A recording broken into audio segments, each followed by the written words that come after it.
all can see the picture that's on my screen. And my question is, how many of you would like to go swimming in that? And I know not all of you may be able to answer, but I imagine probably not many of you. And of the number that are left, how many of you would like to swim across that? I imagine that number is probably even lower. This is Lake Ontario, which is one of the Great Lakes, and it is about 32 miles across. But on September 8, 1954, at 11:07 p.m., Marilyn Bell started her swim across Lake Ontario from Youngstown, New York, at virtually the same time as two other people who were also swimming across Lake Ontario, Florence Chadwick and a marathon racer in the water, that is Winnie Roach, who would also swim across the English Channel. So Florence Chadwick was a famous American athlete, and she was favored to win this. She was sponsored by CNE, which is a Canadian news broadcasting network, to swim to their headquarters across the lake where they were going to broadcast the event, and she would receive a prize of $10,000, which in that day was an even more significant amount of money than it was today. But other Canadian swimmers were kind of outraged that such honors would go to great American swimmers when Lake Ontario is considered a Canadian lake. And so for the sole glory of Canada, because Canada doesn't have many heroes, one lady, Marilyn Bell, decided to swim across Lake Ontario herself. She was 16 years old, very young, and she was going to receive no prize when she reached the other side. Now, a couple of the challenges that she faced is she swam for 20 plus hours, 20 hours and 59 minutes, so almost 21 hours. And Florence Chadwick was forced to give up because she was vomiting in the water. And Roach was forced to quit about 3/4 of the distance due to cramps. The water was about 65 degrees Fahrenheit, so pretty chilly. There was 16-foot waves, and lamprey eels were attacking her on the way. She drank lemon juice, corn syrup, and water to keep up her energy, and received encouragement from several of her friends and her coach as well. Now, for you and me, this probably sounds like a small form of, 21-hour hell, because this does not sound pleasant to me at all. I would not want to be attacked by lamprey eels and be turned back by 16-foot waves and have to swim 32 miles for 21 hours. But Marilyn Bell did do it, and we'll finish up her story a bit later. But this story reminds me of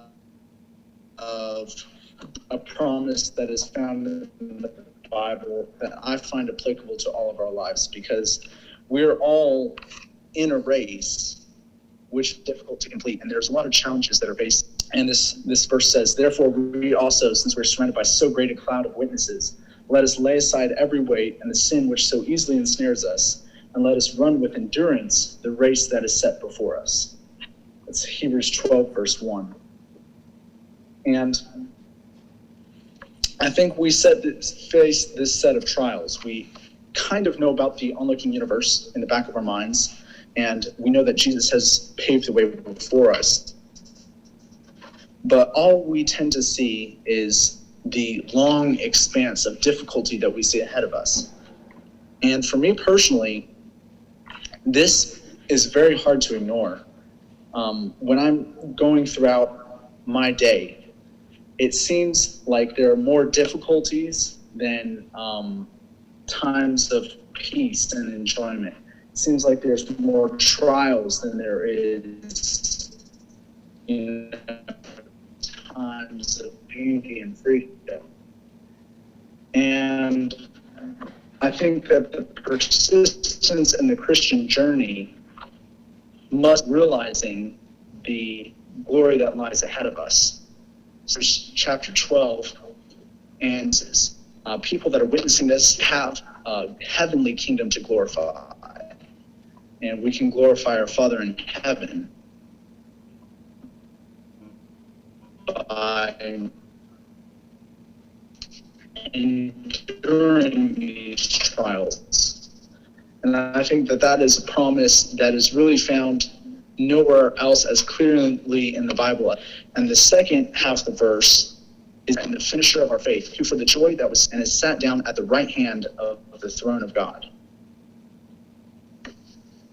Now this is amazing because we know that all the prices that we're called to pay in this great race of life, we don't have to face alone because Jesus has already been there. He did it for the joy that was set before him.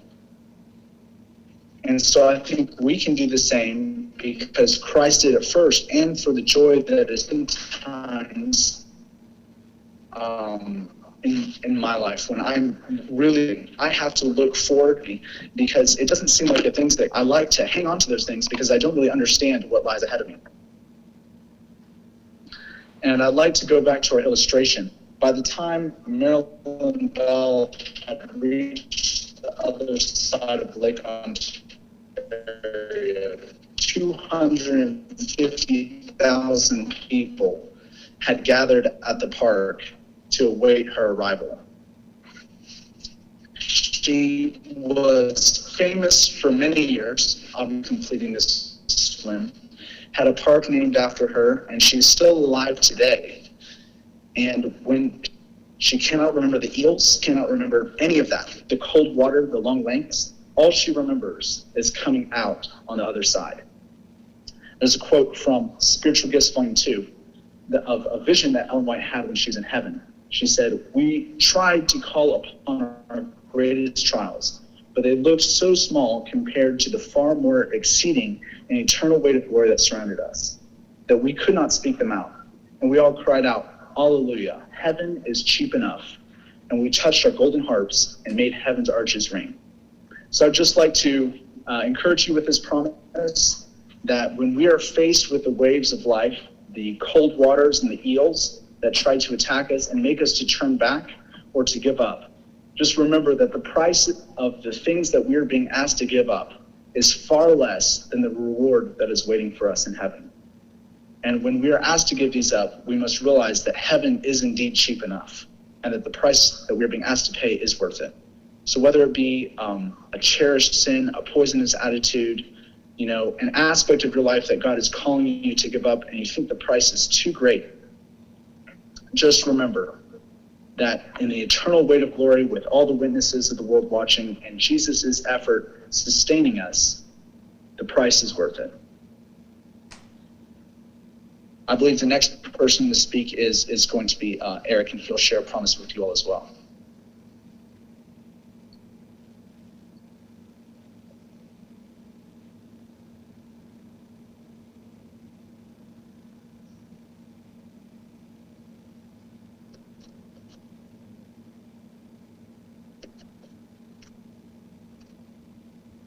There we go. Got the video. Now let's see here.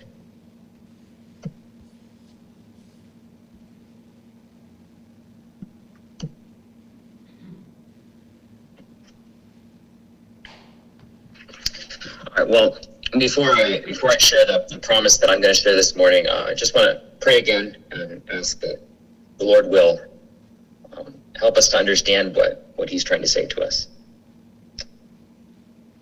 Dear Heavenly Father, we thank you so much for your word this morning, for the ability to gather online to share the promises that have meant so much to us over the years, that have brought us through this difficult year we've been in. And Lord, I ask that as I share what you show me in your word, that you will help it to encourage someone else and help them to see that there is a reason behind everything that you do. This we pray in your name. Amen.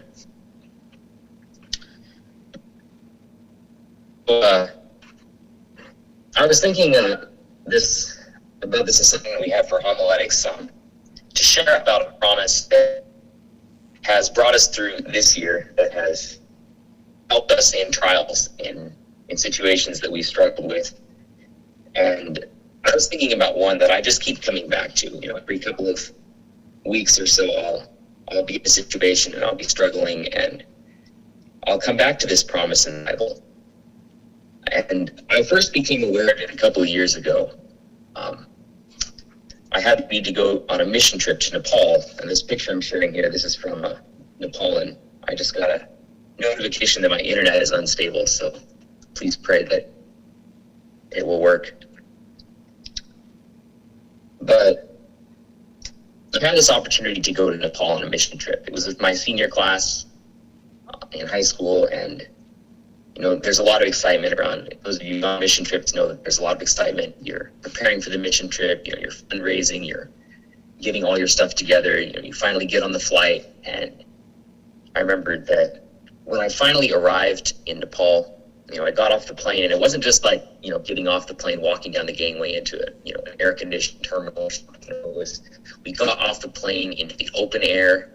It was night, it was hot, and we had to walk we got an old bus and rode to the hotel. I was just really pumped about this mission experience that I was going to have. And I was excited, because I had heard, all the stories about mission trips and what God would do on mission trips, and I was just excited to work for God, to do something and to have an experience to share. So we got to our hotel and I went to bed after eating, a wonderful food that they served us, some, authentic food. And I woke up the next morning and there was something wrong with that authentic food. And I ended up getting extremely sick. Probably the most sick that I've been in years. And, I was not able to keep any food down, and I was dehydrated, and I was miserable. And I was stuck in my hotel room for the next couple of days. And it was very, very, very disappointing. I saved money for this mission trip. I'd anticipated it, I'd prepared for it. And I was just sitting in my hotel room. I could have done that back at home. And it was quite discouraging. And I was talking to God. I was frustrated because, it was in pain, it was miserable, but I also felt like it was pointless. And I prayed and I was like, Lord, I know that you have power over stomach bugs. You could make me better right now. Why is it that you do not? I'm here to work for you. I'm here to do your work. Why aren't you letting me do that? And I was very frustrated. And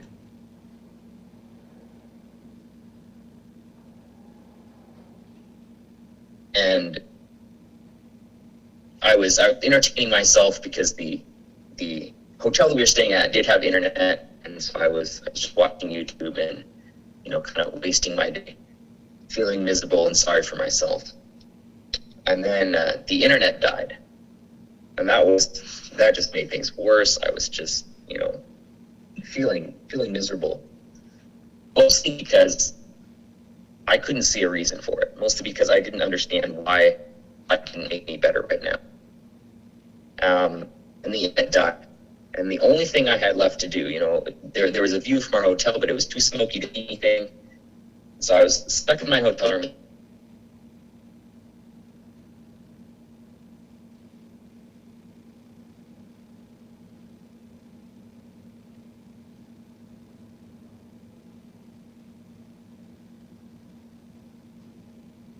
You know what I mean?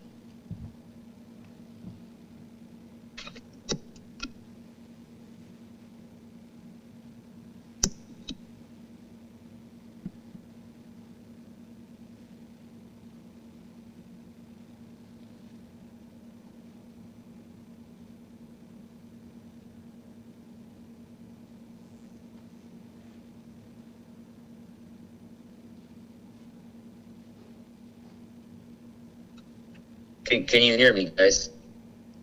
Yes. We can hear you now. Okay. I think I got disconnected there for a minute. Okay. So, I was stuck in my hotel room and I had nothing to do. And so I only opened my Bible, which is what I should have done in the beginning. But I opened my Bible and I read this verse, or these two verses in Acts. And the first one is in Acts chapter 17, verse 26. And it says that he, that's God, has made from one blood every nation of men to dwell on all the face of the earth, and has determined their pre-appointed times and the boundaries of their dwellings. And I read this and it just really stuck out to me, because here I was, in a foreign country, in a place and a time, and I was reading this verse and it said that God has determined each time and each place where people live. I was thinking about that because the Lord made everything, right? This verse, he says he made everybody, he made everything, but he didn't just make everybody. He didn't just make everything. He actually placed everything and everybody. He thought about us, he thought about where we needed to be, and he gave us a place to be and a time to be at.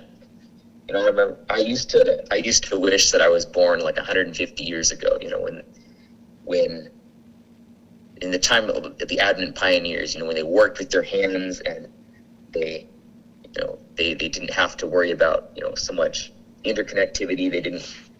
Life was simpler and things were so much better. And I always used to wish that I was born at a different time. But I was reading this verse and I realized that God has determined each place and each time that we are at. He has looked at us and he has decided that Eric should live in this country at this time.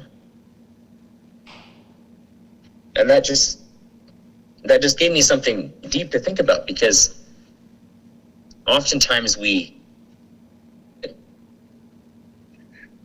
everything is just random, that we don't have a purpose for being in the situation that we're in. When we're in a tough trial, we think it's just, something bad that's happening. But in reality, God has set us in the place and the time that we are at. And there's nothing in the universe that's not bound by time or space. So, when it says that God, it's really everything, every situation that we are in. And the next verse tells us why. It says, so that they should seek the Lord in the hope that they might grope for him and find him, though he is not far from each one of us. And so there is a reason for each trial, each time that we are experiencing something, whether it's good or bad. And that's because God has orchestrated it so that we should seek him. I think when I was little, my mom would go out shopping and my sisters and I would sometimes try and surprise her when she came back. We would for her.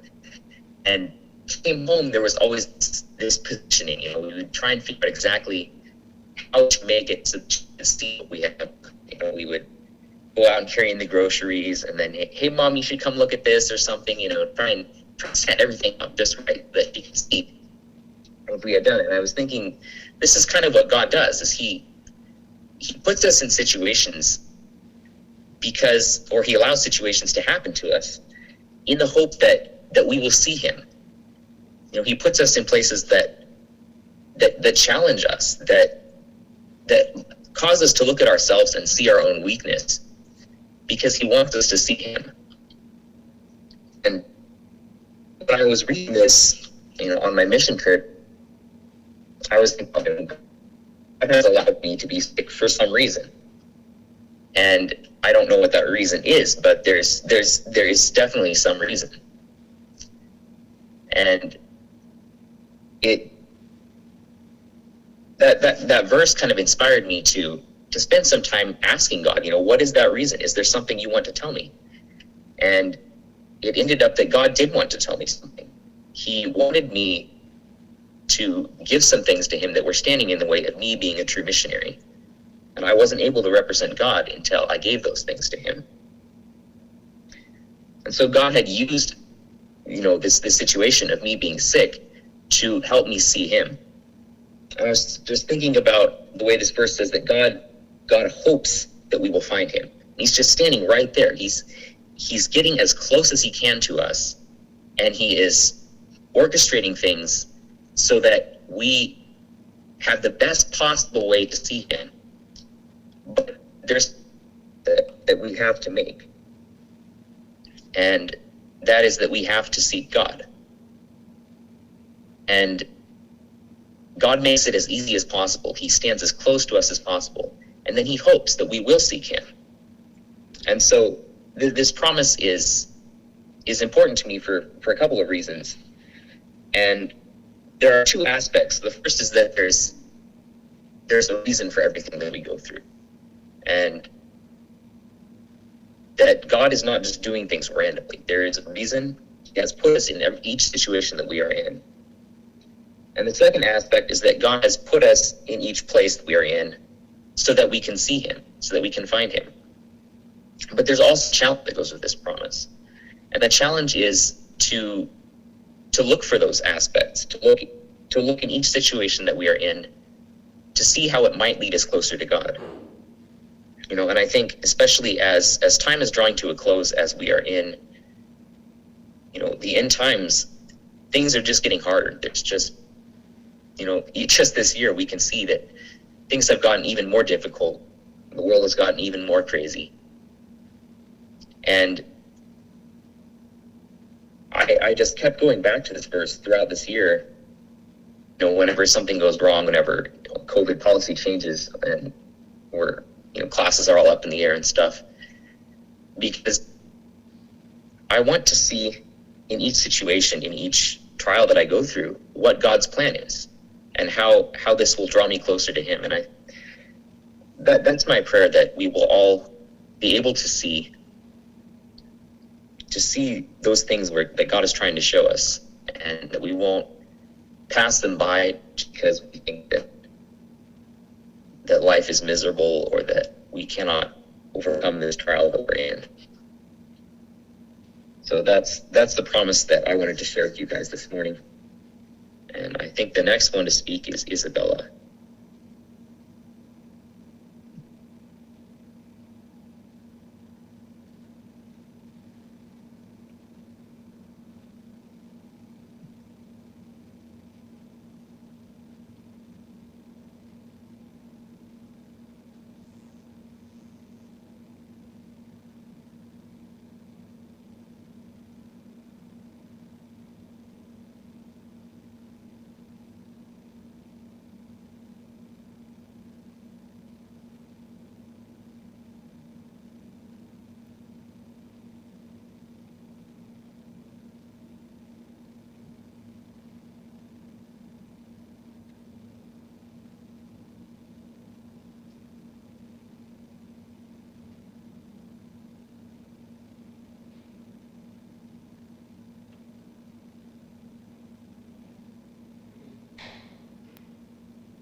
Hi everyone. I'm sorry I had some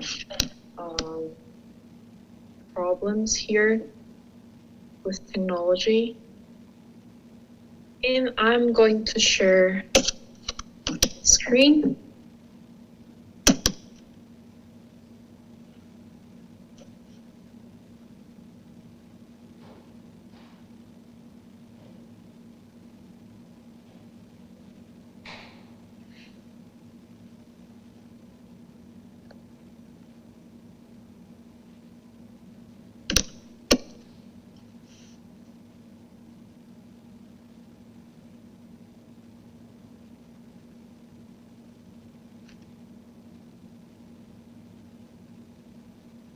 You all can see that?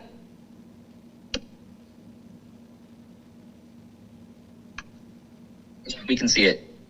Okay.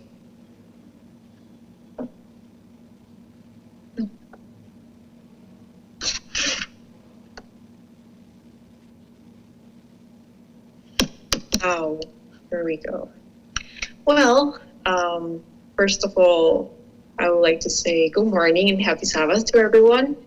I'm so happy to be here one more time, even though I'm a little bit farther than I used to be, to share a message this morning. As my other friends also were sharing a few times the last Sabbath and also today, this year 2020 was a really interesting year with so many things that we didn't even expect.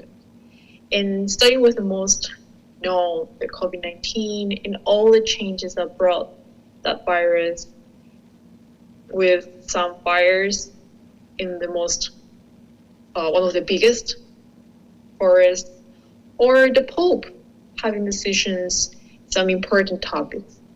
So 2020 was a year full of unexpected things. I was thinking a little bit more of what did I learn this year. So I turned back and I saw so many things that happened. It was a challenging year for me, especially. I came here in 2020 for the first time to the United States, and with my arrival, the COVID happened. It was just so interesting.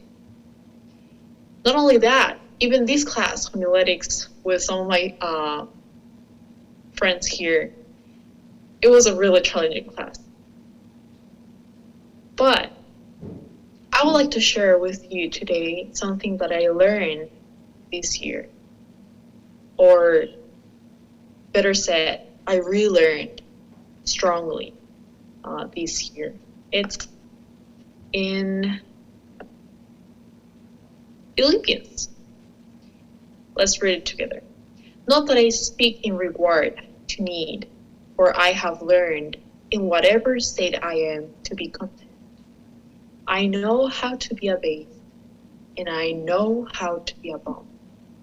Everywhere and in all things I have learned both to be full and to be hungry, both to abound and to suffer need.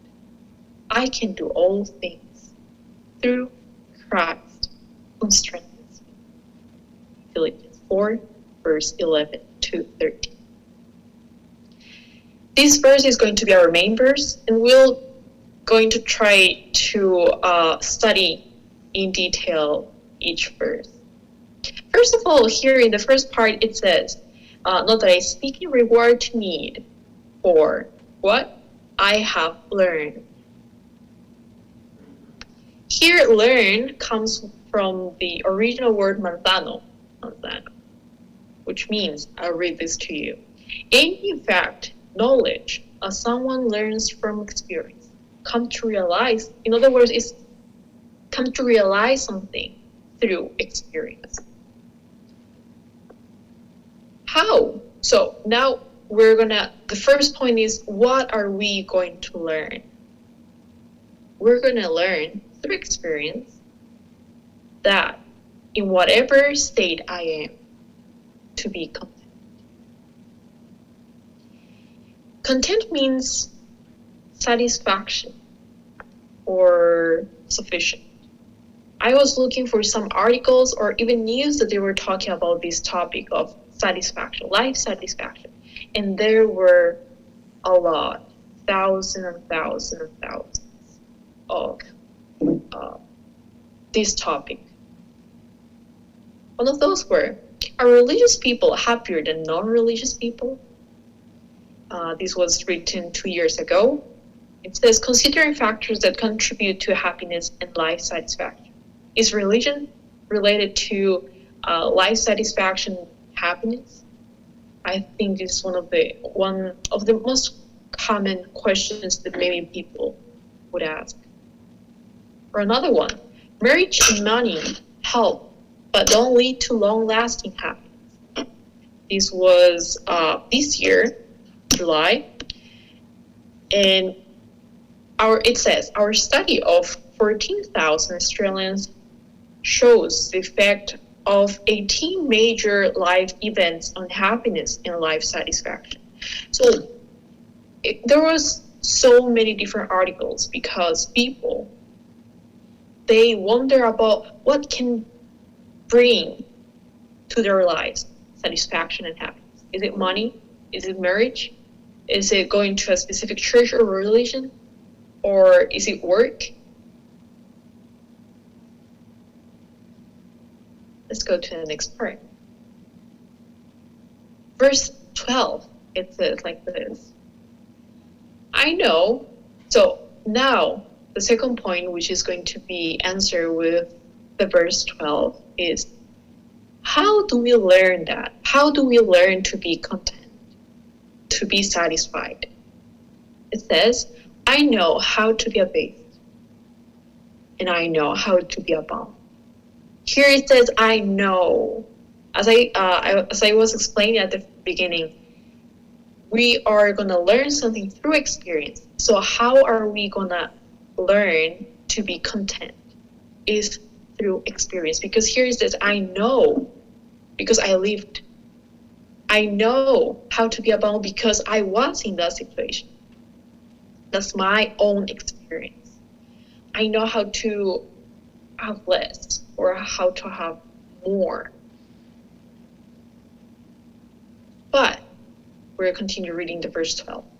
Everywhere and in all things I have learned. It is really interesting how in verse 11 and verse 12, I have learned is repeated twice. But if we go to the original word for those two parts, it's not the same, even though the translation is the same. The first one, as I said, it was manzano. But in the second one, verse 12, is muello. Even in other translations of the Bible, in verse 12, it says, I am instructed instead of I have learned. But this original word, muello, which comes from another word, misterio, means, it says like this, shutting the eyes and mouths to experience mystery. What is the relation between this and learning something? It's because this word means mystery, a mystery. Shutting the eyes and mouth. So maybe we cannot see, we cannot even speak, we cannot use our common senses. But in order to experience what a mystery, what is a mystery? It's something that is even is so difficult to experience or even impossible to experience. So what are they defining as a mystery? Is to be content in every circumstance. It's like being content, being satisfied in wherever you are, like it says in verse 12, and in all things, is so difficult as understanding a mystery. We'll continue. But Christ showed us that that is possible. We're going to be content because I have learned both to be full and to be hungry, both to abound and to suffer need. Here is, I'll share a story. I think I can relate a lot with this verse. That is why I chose this verse to share with you this morning. One of the things I was doing this semester at school, and part of that time also with my roommate, was memorizing a verse every morning. That was my condition to eat breakfast. If I don't memorize one verse in the morning, I cannot eat breakfast. I was challenging myself to memorize at least one verse each day. And this was one of those.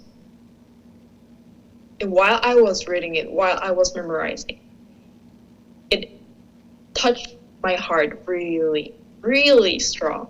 Because here it says, both to be full and to be hungry.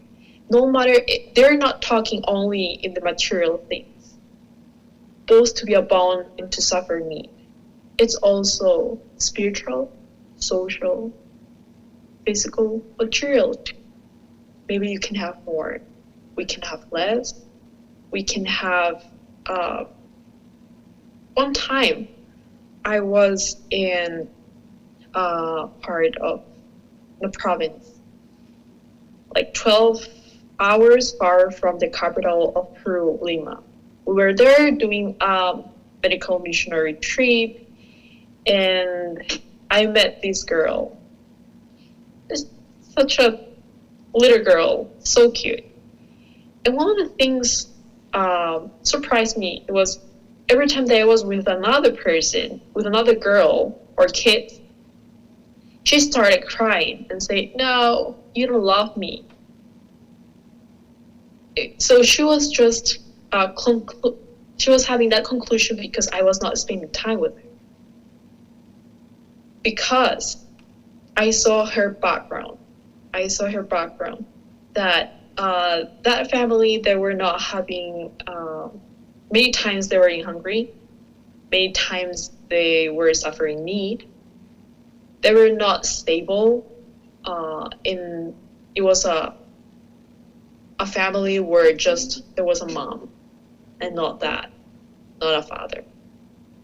They were having so many difficulties, but even though the girl was saying, "No, you're not spending time with me, that is why I feel like I'm not loved," I could see the love from her mom giving her. She was a so good person, and I could see this verse in her. Maybe the girl was still learning how to be content in every situation, but I saw her mom.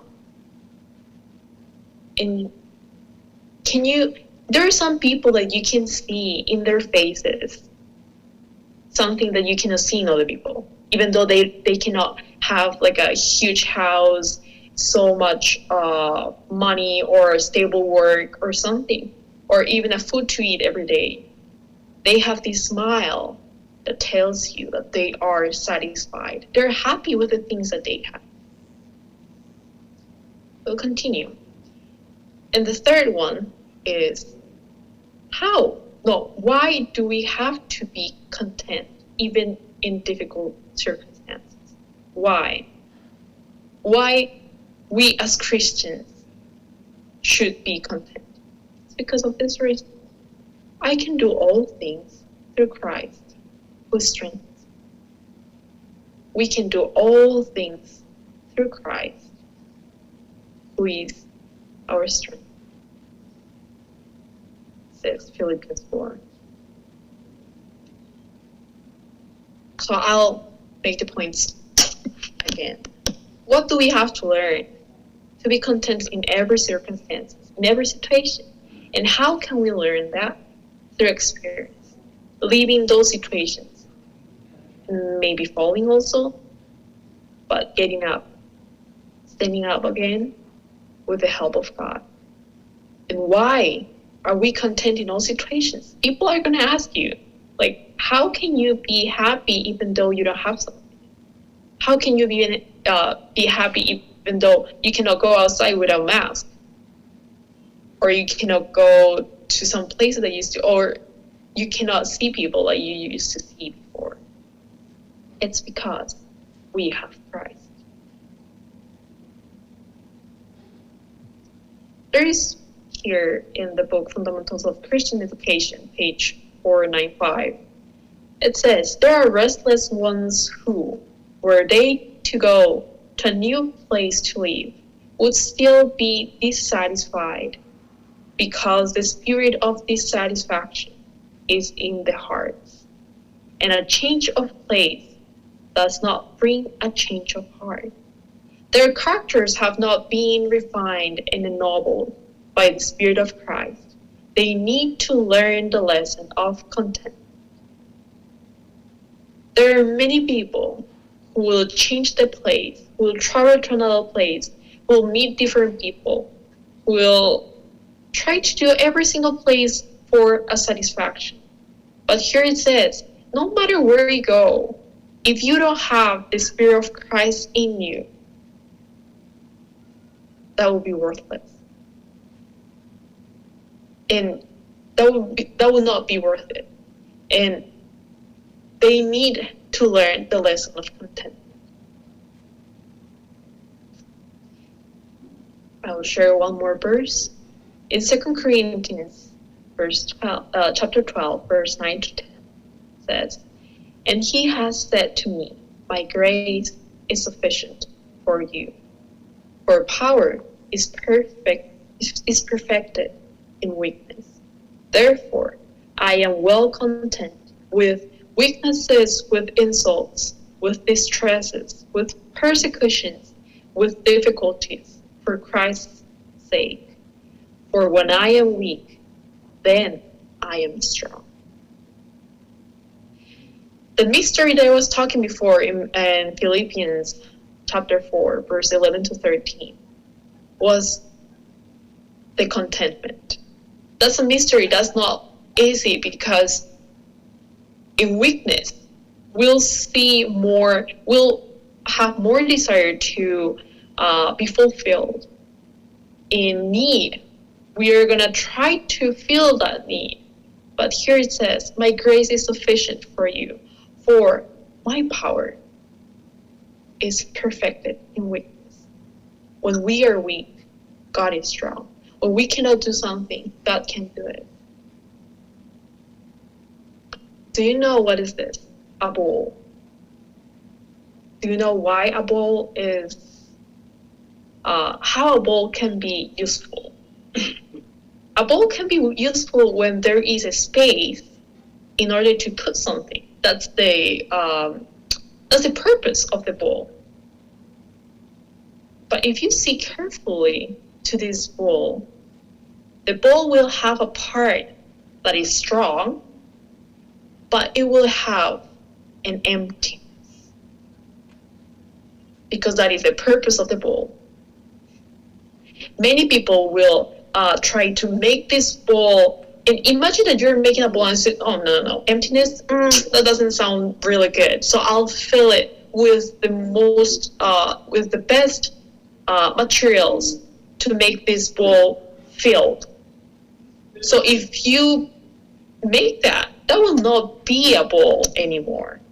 Like a house. The purpose of a house is to have the emptiness, that space inside, so there are people living in it. Imagine that there's no space in a house. That is not a space. So one more time, I'll say here, therefore, I am well content with weakness, with insults, with distresses, with persecutions, with difficulties, with quarantines, with problems, with health diseases, with loss, and so many things that we can experience now. Maybe it's like a bowl, because when we have emptiness, when we have need, is when God God's power will fill that space and will teach us the mystery of contentment, to be happy in all circumstances and wherever you are. Oh, that we could be satisfied with less hard longings, less striving for things difficult to obtain, while that which God values above jewels, the meek and the quiet spirit, is not cherished. It is better to endure cheerfully every inconvenience than to part with peace and contentment. So yeah, I would like to ask you to look back this year as I did this time preparing this message. You have this month, half of this month, December, before you finish. And see what are the things that you've learned. And see how did you learn to be content, to be happy, even though the difficulties can be in our lives. Amen.